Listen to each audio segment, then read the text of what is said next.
إن دعوة أهل السنة، دعوة أهل الحديث، دعوة السلفيين، دعوة أهل الأثر تقوم على التربية والتصفية.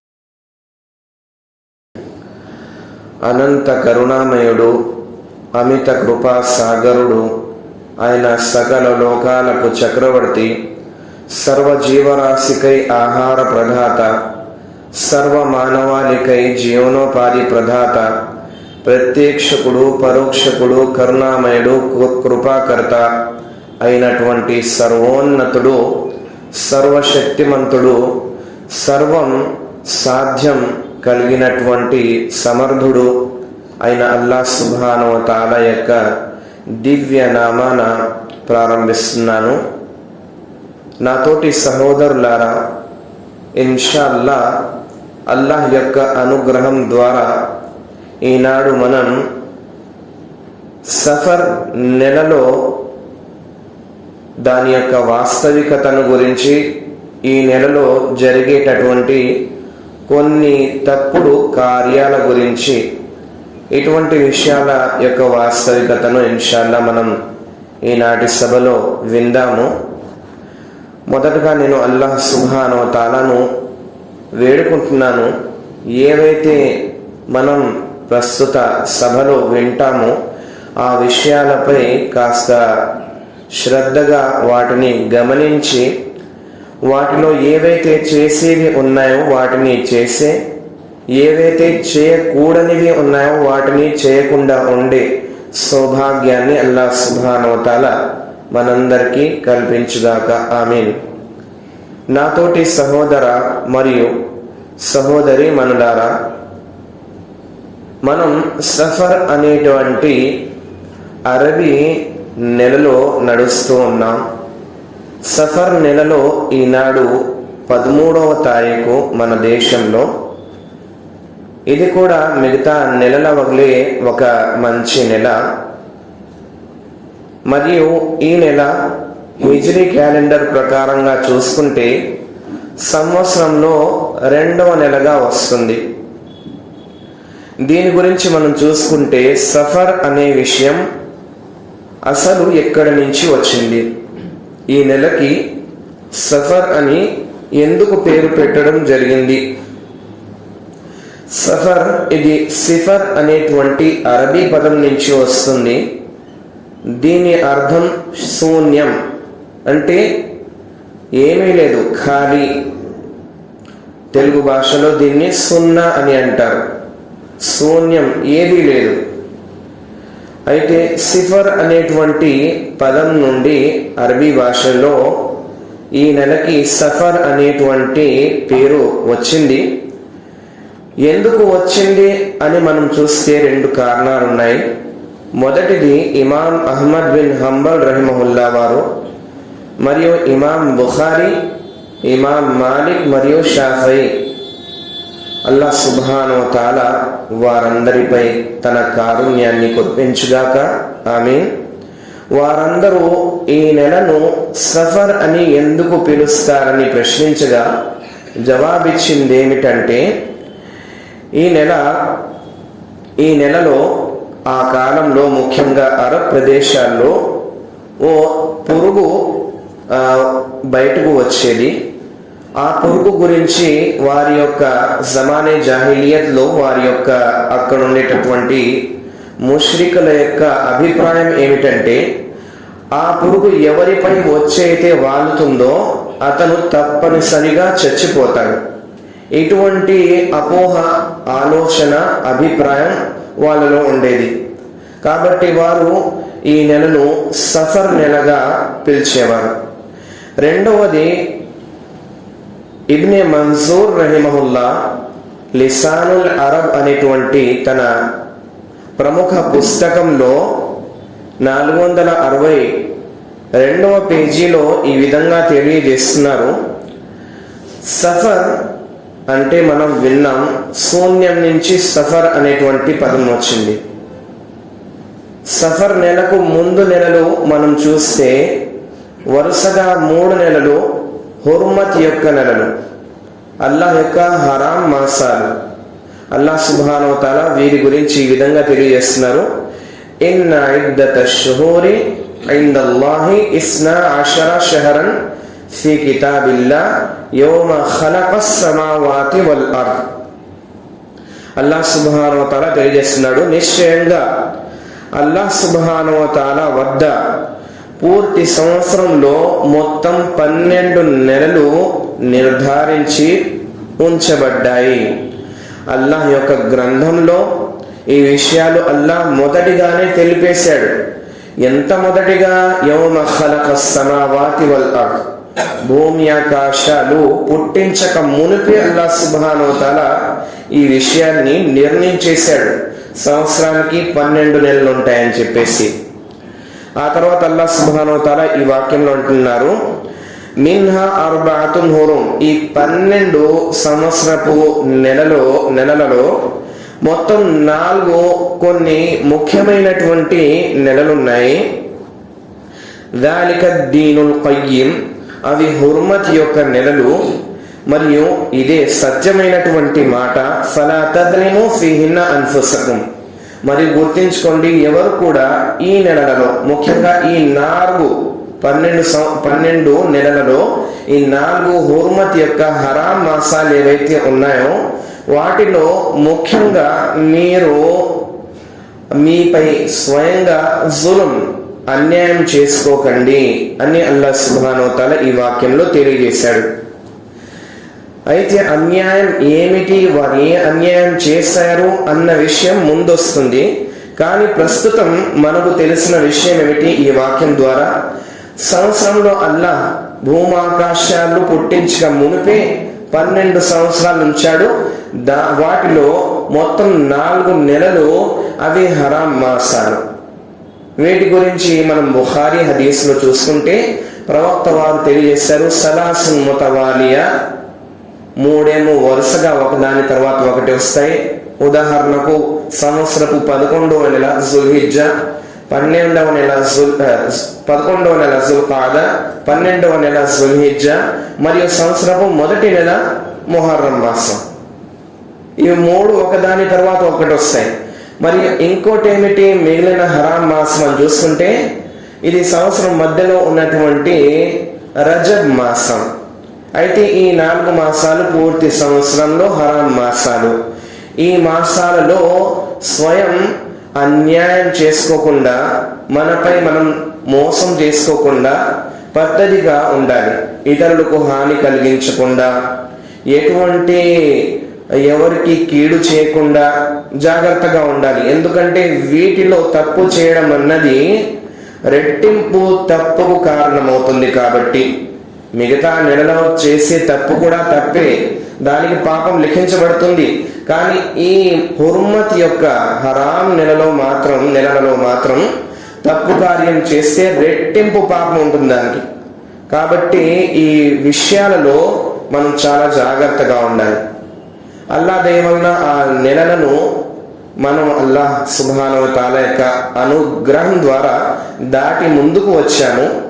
ఈ 3 నెలలు హుర్మత్ యొక్క వరుసగా వచ్చినటువంటి జుల్ఖాదా, జుల్హిజ్జా మరియు ముహర్రం, ఈ 3 నెలల తర్వాత వచ్చే సంవత్సరపు 2వ నెలే సఫర్ మాసం. ఈ 3 నెలలలో ఎంతగా కుదిరితే అంతగా సహనం వహించేవారు అరబ్బు ప్రజలు. ఎందుకంటే ఆనాడు అరబ్బు ప్రదేశంలో కేవలం ఎడారి, చాలా తక్కువగా నీరు దొరికేది, చాలా తక్కువగా ఆహారం దొరికేది. వారికి ఏదైనా దొరికిందంటే వేరే దేశాల నుండి ఎవరైతే వచ్చి ఇక్కడ వ్యాపారాలు చేసుకుంటారో, హజ్ కోసం వస్తారు, ఉమ్రా కోసం పూర్తి ప్రపంచం నుంచి వస్తూ ఉంటారు. అటువంటి వారి దగ్గర నుంచి వారి వద్ద ఉన్నటువంటి ఒంటరైన వేరే విషయాలన్నా ఇచ్చేసి వారు దుస్తులు కొనుక్కోవడము, ఆహార సామాగ్రి జాగ్రత్త చేసుకోవడము, ఇలాంటి వ్యాపారాలు చేసి ఏదో ఒకటి జాగ్రత్త చేసుకునేవారు. కొంతమంది అయితే డాకా వేసేవారు. అంటే ఎవరైనా బయట దొరికితే ఊరి బయట వారిని ఆపి వారిని బందీలుగా చేసుకునేవారు. కొంతమందిని బానిసలుగా మార్చుకునేవారు. స్త్రీలను తమ యొక్క బానిసలుగా, ముఖ్యంగా పిల్లలను తమ బానిసలుగా, వాళ్ళ యొక్క ఏవైతే పశువులు ఉన్నాయో, గుర్రాలు ఏవైతే వాళ్ళు తెచ్చుకున్నారో అటువంటి స్వారీలను స్వాధీనం చేసుకోవడం, ఇలా వాళ్ళు చేసేవారు. వాటితోనే వారి యొక్క జీవితం గడిచేది. అయితే వారు జమానే జాహిలియత్లో, అంటే జాహిలియత్ అంధకారపు కాలంలో, ప్రవక్త వారు రానటువంటి కాలంలో కూడా ఈ విషయాల పట్ల కాస్త జాగ్రత్తగా ఉండేవారు. ఇది హరాం మాసం అని తెలిసిన తర్వాత కాస్త జాగ్రత్తగా ఉండేవారు. వారు అన్యాయం చేసేవారు. ఏ విధంగా చేసేవారో ముందొస్తుంది, కానీ వారు కూడా ఈ నెలలను గౌరవించేవారు, హరాం మాసాలను. అయితే వరుసగా 3 మాసాలు సహనం వహించడం వల్ల ఎటువంటి దారుణానికి, ఎటువంటి స్వాధీనానికి పాల్పడని కారణాన వారు సహనం చేసి సఫర్ మాసం వచ్చేటప్పటికి మాత్రము 3 నెలలు సహనం వహించారు. కాబట్టి ప్రస్తుతం సఫర్ మాసం వచ్చింది కాబట్టి ఇప్పుడు వారి యొక్క భార్య పిల్లలను కొండ ప్రదేశాల్లో, పైన ఎత్తు ప్రదేశాల్లో ఉంచేసి, ఎవరికి తెలియనటువంటి ప్రదేశాల్లో ఉంచేసి వారు వేరే ఊర్లకు వెళ్ళేవారు. పూర్తి ఊరిని ఖాళీ చేసి, శూన్యం చేసి వేరే ఊర్లకు వెళ్ళేవారు. వేరే ఊర్లకు వెళ్ళి అక్కడ డాకా వేసేవారు. అక్కడ ఉన్నటువంటి సామాగ్రిని వారు స్వాధీనం చేసుకొని తెచ్చుకునేవారు. ఇలాగ వారికి ఏదో ఒకటి గడిచేది. కాబట్టి ఈ నెలలో ముఖ్యంగా అందరూ తమ ఊరిని ఖాళీ చేసి వెళ్ళిపోతారు. ఊరంతా శూన్యమవుతుంది, ఇళ్ళు మొత్తం మూసివేయబడతాయి. కాబట్టి ఈ యొక్క నెలను సఫర్ మాసంగా ఆనాటి ప్రజలు ప్రవక్త రాక ముందే ఈ నెలను సఫర్ మాసంగా పిలిచేవారు. అయితే ఈ 2 కారణాలు ఉన్నాయి. ముఖ్యంగా 2వ కారణం ఎక్కువగా తీసుకోబడింది. మొదటి కారణం తప్పేమి కాదు, 2వ కారణం ముఖ్యంగా ఎక్కువగా తీసుకోబడింది. దీని తర్వాత మనం చూస్తే సఫర్ అంటే ఏమిటి, సఫర్ ఎందుకు అంటారు, ఈ విషయాలు మనం విన్నాం. ఇప్పుడు మనం విందాం సఫర్లో వారి యొక్క అకీదా, విశ్వాసం ఏ విధంగా ఉండేది. వారు ముఖ్యంగా 2 తప్పుడు విషయాలలో పడేవారు. ఈ నెల గురించి చూసుకుంటే మొదటిది తలావ్, ఈ నెలలతో ఆడేవారు. ఇదే వారి యొక్క అన్యాయం. అల్లాహ్ సుబ్హానహు వ తఆలా తెలియజేశారు, ఇన్నమన్ నసీఉ జియాదతన్ ఫిల్ కుఫ్ర్. నెలను ముందు వెనుక చేయడం ఇది కుఫర్కు కారణమవుతుంది. ఎందుకంటే అల్లాహ్ నిర్ణయించాడు ఏ నెల ఎలా వస్తుంది, మొదటి నెల ఏంటి, తర్వాత నెల ఏంటి. నెంబర్లు లేకపోయినా ఆ కాలంలో ప్రవక్త రాకముందు నెల ఒకదాని తర్వాత ఏ నెల వస్తుంది, వేరే దాని తర్వాత ఏ నెల వస్తుంది, ఇదైతే మాత్రం ఉండేది. అప్పుడు అల్లాహ్ సుబ్హానహు వ తఆలా ఇటువంటి వారు ఎవరైతే మాసాలను ముందు వెనుక చేసేవారున్నారో ఆ కాలంలో, అటువంటి వారి గురించి తెలియజేశారు ఈ వాక్యంలో.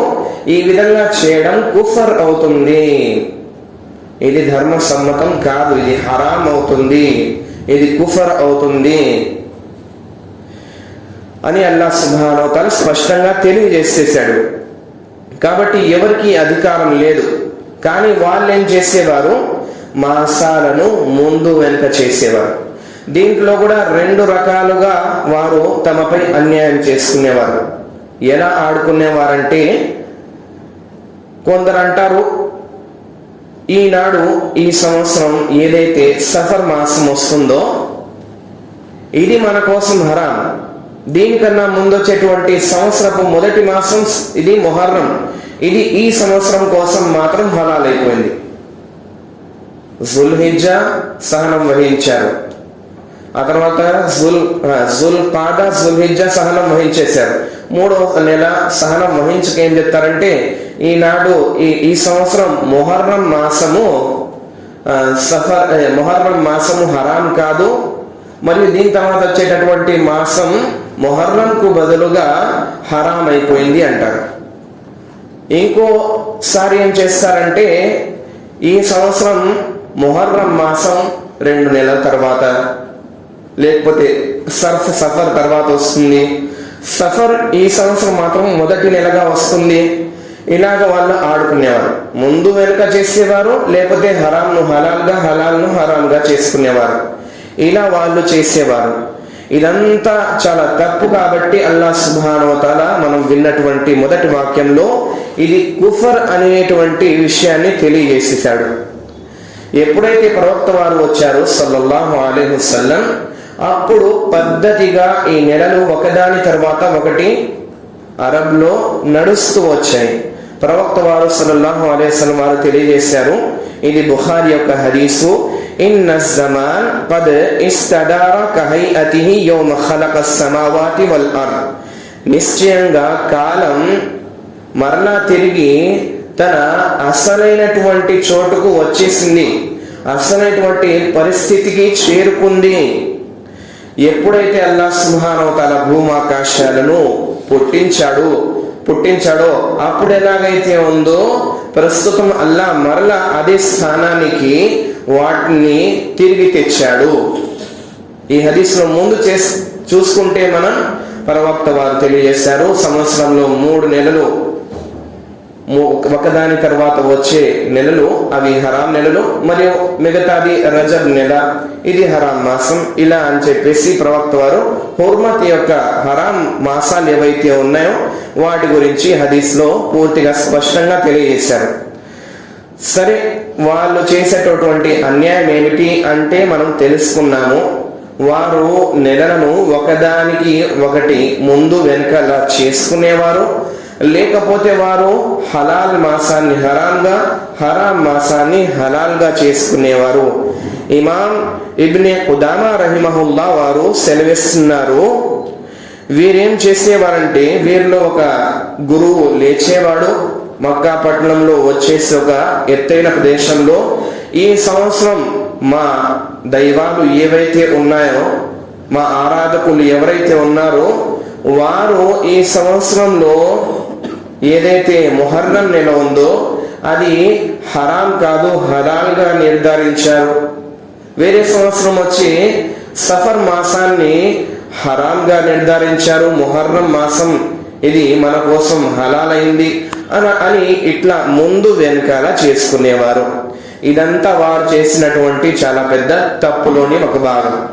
రెండో విషయం ఏమిటి?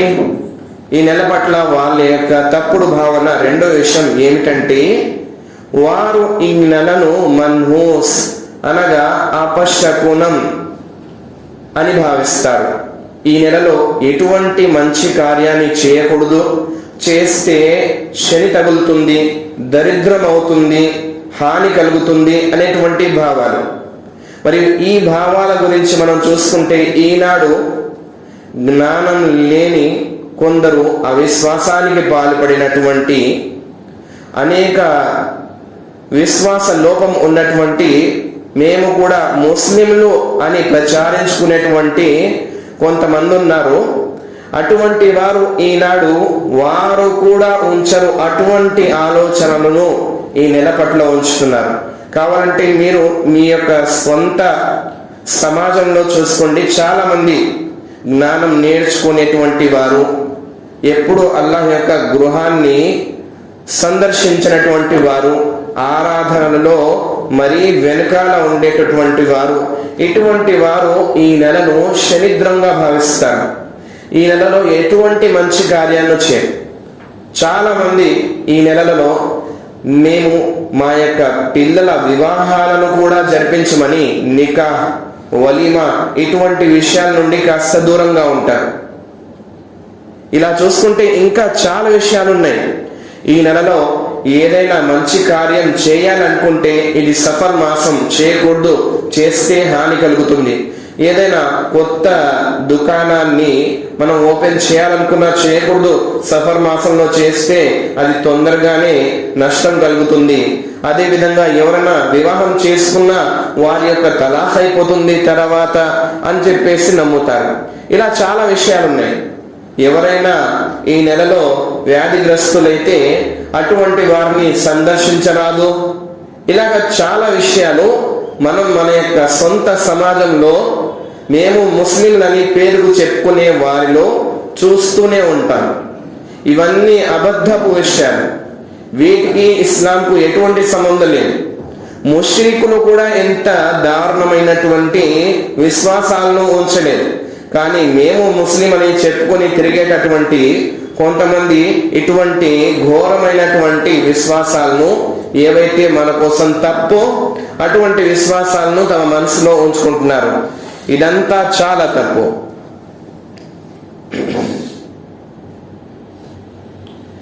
సరే, దీని గురించి మనం ఇంకా వివరంగా వినాలంటే ప్రవక్త ముహమ్మద్ సల్లల్లాహు అలైహి వసల్లం వారి యొక్క హదీస్ ఉంది. ఆ హదీసు మరియు దాని యొక్క వివరణ విందాం.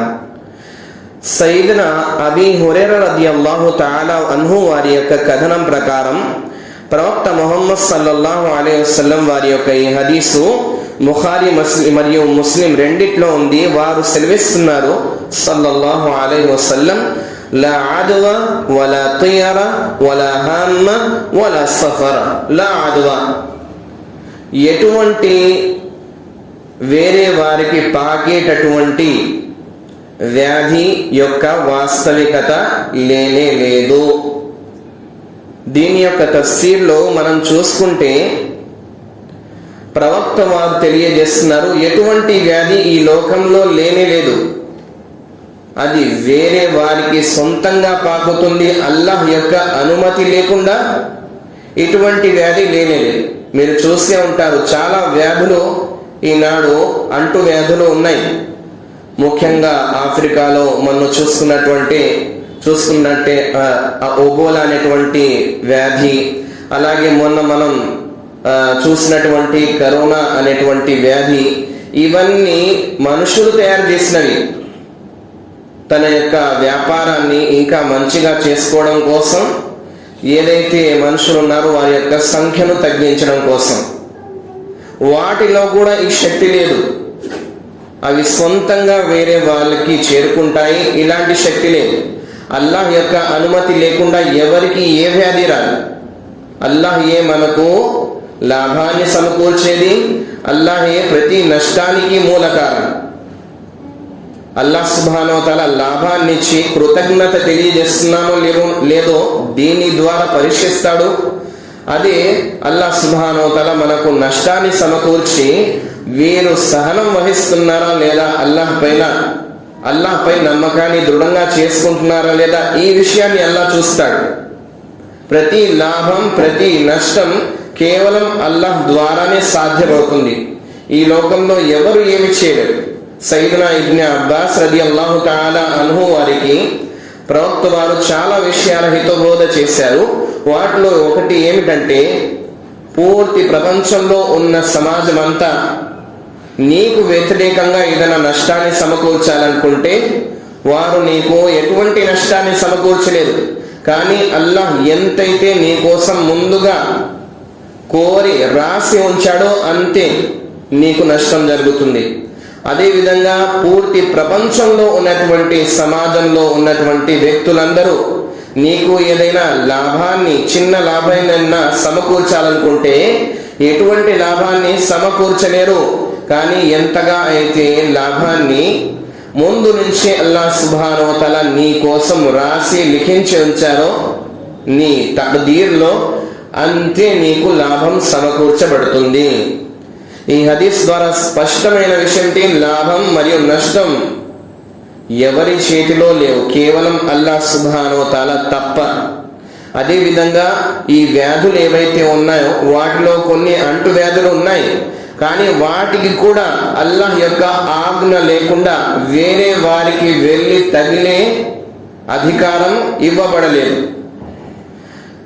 దీని గురించి మనం ఇంకా వివరణగా చూసుకుంటే ప్రవక్త ముహమ్మద్ సల్లల్లాహు అలైహి వసల్లం వారి యొక్క బుఖారీ హదీసు, ప్రవక్త వారి యొక్క ఈ హదీసును విని ఒక వ్యక్తి వారి యొక్క సమూహంలో నుంచి లేచి, అతను ఆరాబీ అంటే ఒక చిన్న పల్లెటూరు వాడు, బద్దు. అతను అంటున్నాడు, ఓ ప్రవక్త ముహమ్మద్ సల్లల్లాహు అలైహి వసల్లం, ఫమా బాలు ఇబ్ని తకూను ఫి అర్రమల్ కఅన్నహా అవ్వబాహ్ ఫయأتي البعير الأجرب فيدخل بينها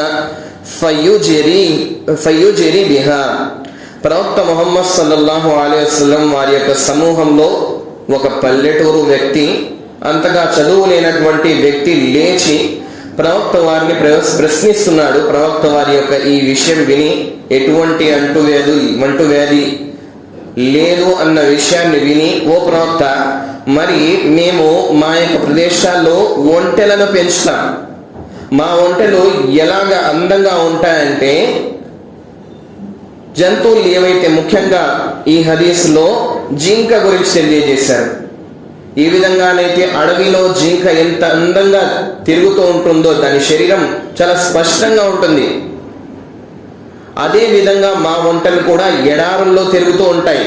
కానీ ఒక్కదానికి ఏదైనా ఖరాష్ అనేటువంటి రోగం వస్తే దాని తర్వాత ఒకదాని తర్వాత ఒకటి మిగతా అందరు ఒంటలకి ఆ రోగం వస్తుంది.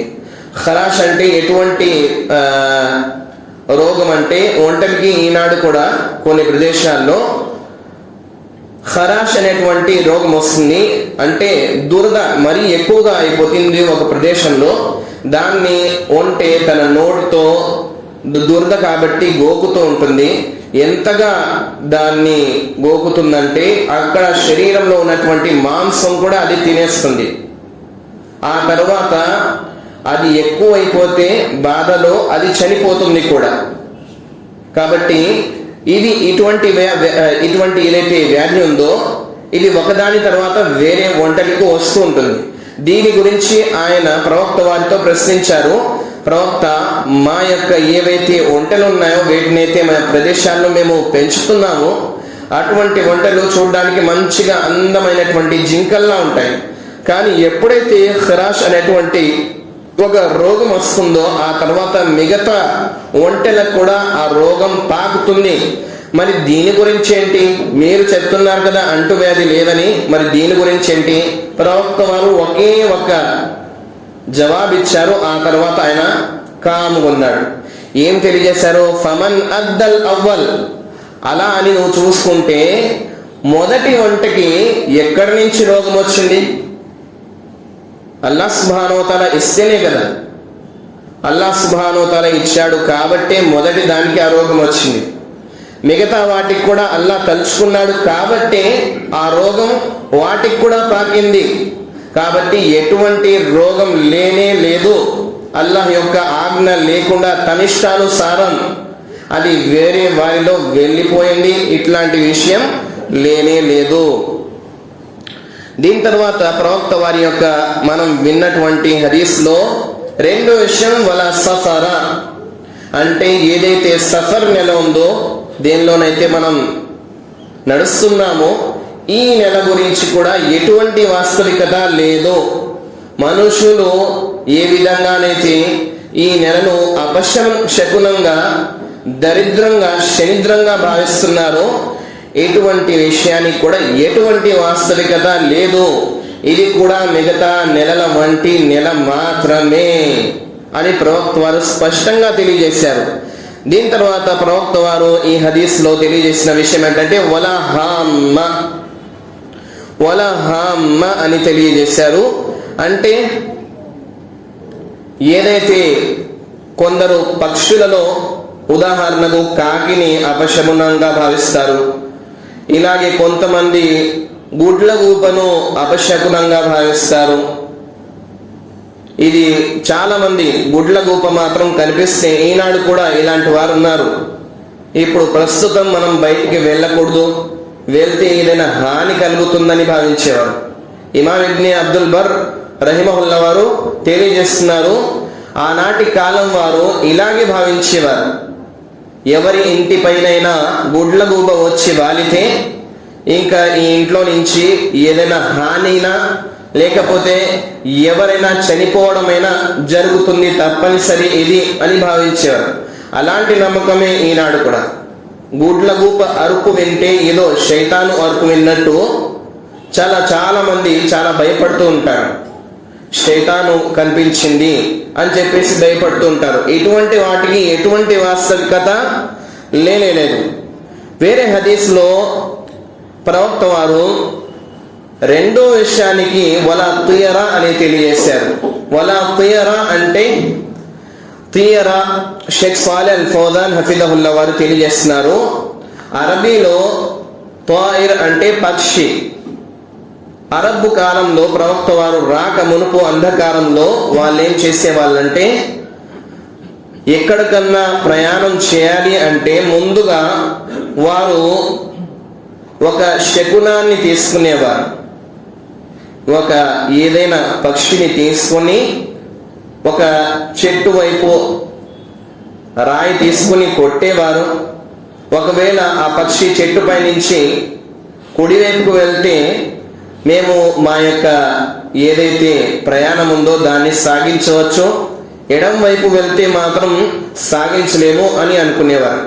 కొందరు అట్లాగే చేత్తోని ఎగరవేసి పావురాలను కుడివైపు వెళ్తే ప్రయాణానికి వెళ్ళేవారు, ఎడం వైపు వెళ్తే ప్రయాణాన్ని నుండి ఈనాడు వెళ్ళకూడదు, రేపు వచ్చి మరలా ఇలాగే చేసి కుడివైపు వెళ్తే అప్పుడు వెళ్దాం అని చెప్పేసి ఆగేవారు.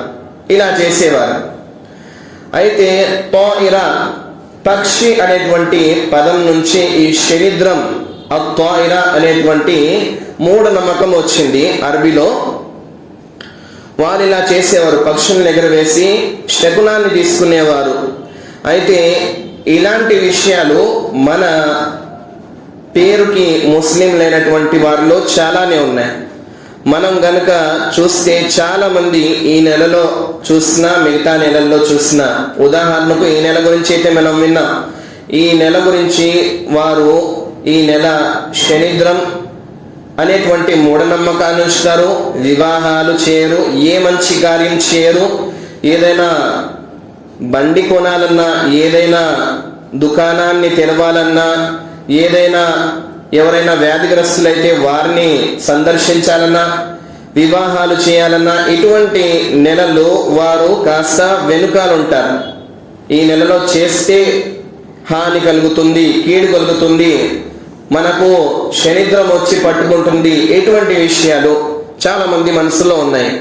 ఇలాగ మనం చూసుకుంటే ఇంకా విషయాలు ఉన్నాయి. మిగతా నెలలలో కూడా వీటిని చాలా మంది పట్టించుకుంటూ ఉంటారు. ఉదాహరణ చూసుకుంటే పొద్దున్నే ఎవరైనా బిచ్చగాడు వస్తే అతని ముఖం చూడంగానే పొద్దున్నే వచ్చేసాడు ఇతని దరిద్రుడి ముఖం చూసాము, ఈనాడు మొత్తం చాలా చెడుగా నడుస్తుంది అనేటువంటి నమ్మకం ఉంచుతారు. ఇలాగే నల్ల పిల్లి కనిపిస్తే, లేకపోతే గుడ్ల గూప కనిపిస్తే మనం ప్రస్తుతం ఇంటి నుంచి బయటకు వెళ్ళరాదు, వెళితే హాని కలుగుతుంది అన్నటువంటి నమ్మకం. ఎవరైనా తుమ్మితే ఏదో ఎవరో గుర్తించుకుంటున్నారు, వారిని ఎవరో కలవరిస్తున్నారు, ఎవరు వారి గురించి ఆలోచిస్తున్నారు. లేకపోతే తుమ్మితే ఇప్పుడు ప్రస్తుతం ఇంటి నుంచి బయటకు వెళ్ళకూడదు, మనం మన పనికి అయినా సరే బయటకు ఎవరినైనా కలవడానికైనా వెళ్ళకూడదు అనేటువంటి నమ్మకం. ఇదే విధంగా ఏదైతే మంగళవారం ఉందో ఇది చాలా చెడు దినం, శనివారం శనిద్రం అవుతుంది, నల్ల దుస్తువులు వేసుకోకూడదు, ఇలాగే గోర్లు ఏవి ఇంట్లో వేయకూడదు, వేస్తే శనిద్రం జరుగుతుంది, ఆ సాయంత్రం తర్వాత గోర్లు కోయకూడదు. ఇలాగా చాలా విషయాలు. 2 సుళ్ళుంటే 2 భార్యలు వస్తారు ఇతనికి అని చెప్పేసి ఇలా అనేక విషయాలు మనం మూఢనమ్మకాలు మన ప్రజల్లో చూస్తూ ఉన్నాం. ఇవన్నీ మనం ముస్లిమేతరులు ఎవరైతే ఉన్నారో వారి యొక్క ప్రదేశాల్లో వారితో కలిసిమెలిసి ఉండడం వలన, ముస్లింలకు చాలా దూరంగా ఉండడం వలన ఇటువంటి విషయాలు వస్తూ ఉంటాయి. అదేవిధంగా వాస్తు ఉండాలి, ముస్లింలై ఉండి కూడా వాస్తు ఉండకపోతే ఇంటికి నష్టం కలుగుతుంది. అలా చూసుకుంటే మిగతా అరబ్ దేశాల్లో ఉన్నటువంటి ఇళ్లకు వాస్తే లేదు, చూస్తే అవి ప్రపంచంలో పెద్ద బిల్డింగ్లు కడుతున్నారు వాళ్ళు. కాబట్టి ఏవైతే మూఢనమ్మకాలు ఉన్నాయో అవంతా మూర్ఖత్వం. ఇస్లాం దీన్ని ఖండిస్తుంది. ఇదే విధంగా మనం చూసుకుంటే ఎవరి కాళ్ళైనా మన కాలికి తగిలితే, ఎవరి కాళ్ళైనా తొక్కితే మనం మన చేతులను వాళ్ళ కాళ్ళకి తాకి ఆ తర్వాత మన కళ్ళు అద్దుకుంటూ ఉంటాం. మనం చూస్తాం ఇట్లాంటి, మనం చిన్నప్పుడు చేసాం తెలియనప్పుడు. ఇలాంటి విషయాలన్నీ తప్పు. ఇలాంటి విషయాలు ఎటువంటివి ఇస్లాంలో లేనే లేవు, గుర్తించుకోండి. ఇంటి బయట ఉండాలి చీపిరి, ఇంట్లో ఉండకూడదు. గడపపై ఎవరు నించకూడదు, గడపపై నించుంటే తప్పవుతుంది. ఎవరన్నా వస్తే గడప ముందు కాదు లోన్ వచ్చి మాట్లాడాలి. ఇలా చాలా విషయాలు. బళ్ళు వచ్చి పడితే బంగారం తాకాలి. ఒక చెప్పు వేసుకుంటే వేరే చెప్పు వేసుకోవాలి తప్పనిసరిగా, లేకపోతే హాని కలుగుతుంది. ఒక చెప్పుతో తిరగకూడదు. ఇలాగ చాలా విషయాలు మన వాతావరణంలో మేము కూడా ముస్లింలు అనేటువంటి వారు చేస్తూ ఉండగా మనం చూస్తూనే ఉంటాం. కానీ వీటికి ఇస్లాంకు ఎటువంటి సంబంధం లేదు. లాభ నష్టాలు కేవలం అల్లాహ్ చేతిలో మాత్రమే ఉన్నాయి. అల్లాహ్ సుబ్హానహు వ తఆలా స్పష్టంగా తెలియజేశారు, వయఅబుదూన మిన్ దూనిల్లాహి మా లా యదుర్రుహుం వలా యన్ఫఉహుం. వారు అల్లాహ్ను వదిలి లేదా అల్లాహ్తో పాటు ఎటువంటి వారిని ఆరాధిస్తున్నారంటే, ఎటువంటి వారిపై నమ్మకం ఉంచుతున్నారంటే వాటి నుంచి ఎటువంటి లాభం కూడా లేదు, వాటి నుంచి ఎటువంటి నష్టం కూడా లేదు. ఎందుకు? లాభ నష్టాల యజమాని కేవలం అల్లాహ్ సుబ్హానహు వ తఆలా మాత్రమే. ఎవరి చేతిలో లాభం లేదు, ఎవరి చేతిలో నష్టం లేదు. కాబట్టి ఈ విషయాల పట్ల మన విశ్వాసాన్ని సరి చేసుకోవాలి. ఇటువంటి ఏవైతే విషయాలు ఉన్నాయో అవన్నిటినీ మనం త్యజించాలి. ఎందుకంటే ముష్రికులు కూడా ఎన్ని మూఢనమ్మకాలు నమ్మేవాళ్ళు కాదు. కానీ పేరుకు ముస్లింలు అన్నవారు చాలా మంది ఇప్పుడు మనం విన్నటువంటి విషయాలన్నిటిపై విశ్వాసం ఉంచుతున్నారు. ఇవే కావు, ఇంకా ఎన్నో ఉన్నాయి. మనం మాట్లాడుకుంటూ ఉదాహరణలు ఇస్తూ పోతే ఇంకా చాలా ఉన్నాయి. కాబట్టి ఇటువంటి విషయాలకు ఇస్లాంలో ఎటువంటి స్థానం లేదు. మనం ఎటువంటి విషయాల పట్ల చాలా దూరంగా ఉండాలి. ప్రవక్త ముహమ్మద్ సల్లల్లాహు అలైహి వసల్లం వారు తెలియజేశారు, అత్వయరతు షిర్కున్. 3 సార్లు ఈ విషయాన్ని తెలియజేశారు. అంటే ఏదైతే శకునం తీసుకుంటారో ఇది ఇస్లాంలో షిర్క్ అవుతుంది. అలా ప్రవక్త వారు 3 సార్లు తమ యొక్క సహచరులకు తెలియజేశారు. ఎందుకు షిర్క్ అవుతుంది? లాభ నష్టాలు అల్లాహ్ చేతుల్లో మాత్రమే ఉన్నాయి. మనం సఫర్ నెల లేకపోతే ఇంకో విషయం వాటి ద్వారా మనకు నష్టం అనుకుంటే ఇది చాలా తప్పు.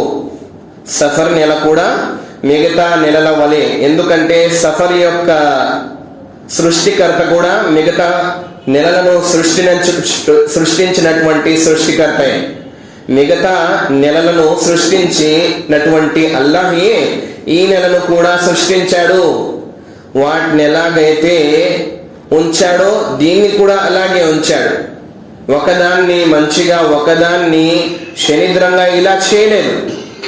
ఇది కూడా మిగతా నెలల వంటి ఒక నెల మాత్రమే.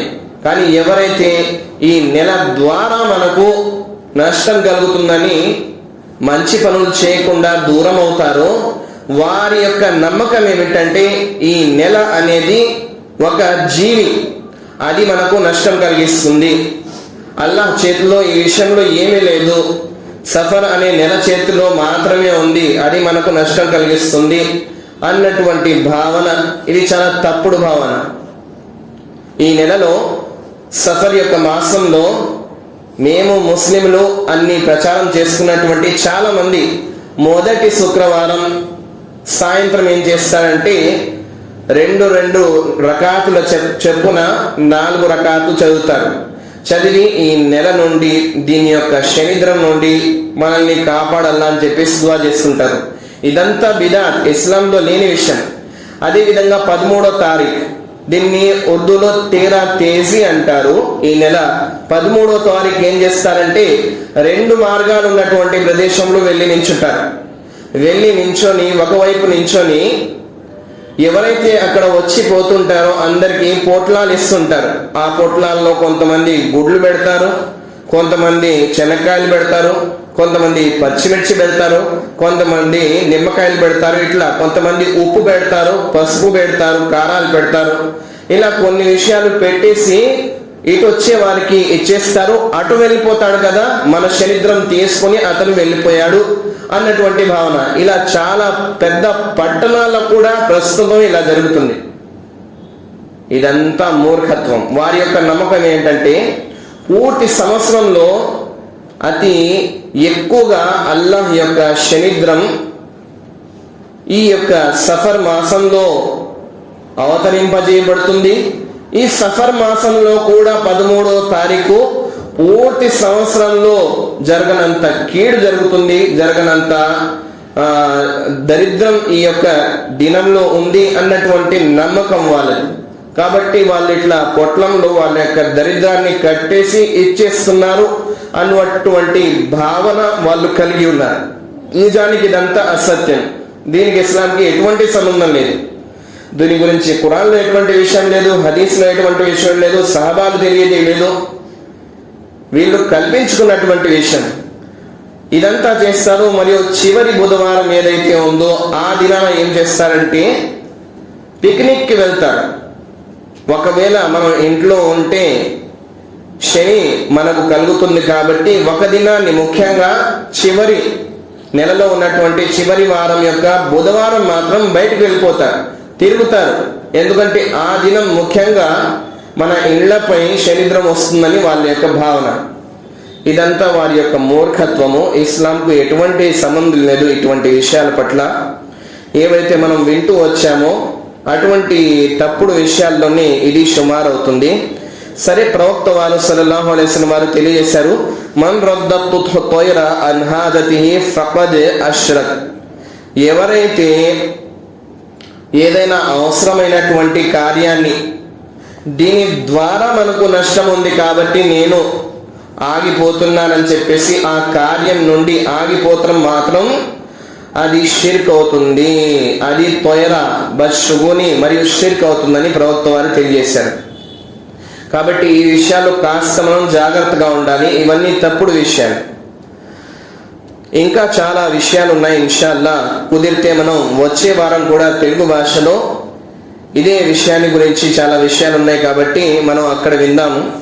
అల్లాహ్ సుబ్హానహు వ తఆలాతో నేను వేడుకుంటున్నాను, అల్లాహ్ సుబ్హానహు వ తఆలా ఏవైతే తప్పుడు విషయాలు మన మనసులో ఉన్నాయో అటువంటి తప్పుడు విషయాలు, తప్పుడు విశ్వాసాలు, తప్పుడు నమ్మకాలు, ఇటువంటి వాటన్నిటి నుండి మన మనసులను అల్లాహ్పై నమ్మకం ఉంచి శుభ్రం చేసుకునే సౌభాగ్యాన్ని అల్లాహ్ మనందరికీ కల్పించుగాక. ఎవరైతే ఇటువంటి శనిద్రం, దరిద్రం, మూఢనమ్మకాలపై నమ్ముతున్నారో అటువంటి వారికి అల్లాహ్ సన్మార్గాన్ని ప్రసాదించుగాక.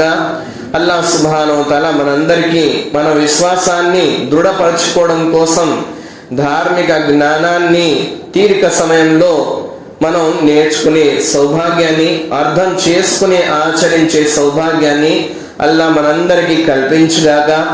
ఎల్లప్పుడూ కేవలం అల్లాహ్పై మాత్రమే మన నమ్మకాలను దృఢపరచుకునే సౌభాగ్యాన్ని కల్పించుగాక.